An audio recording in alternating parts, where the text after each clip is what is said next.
அஸ்ஸலாமு அலைக்கும் வரஹ்மத்துல்லாஹி வபரகாத்துஹு. தினமும் ஒரு ஹதீஸ்.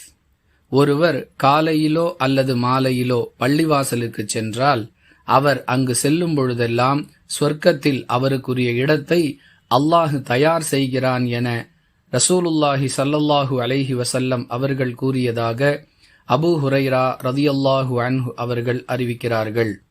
நூல் புகாரி, ஹதீஸ் எண் 662.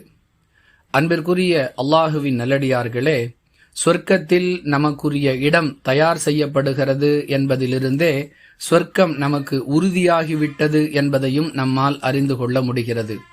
அன்பிற்குரியவர்களே, 5 வேளை தொழுகையையும் இமாம் ஜமாத்துடன் நிறைவேற்ற வேண்டும் என்ற எண்ணத்தில் ஒருவர் பள்ளிவாசலுடன் தன்னுடைய தொடர்பை அதிகப்படுத்திக் கொள்ள வேண்டும்.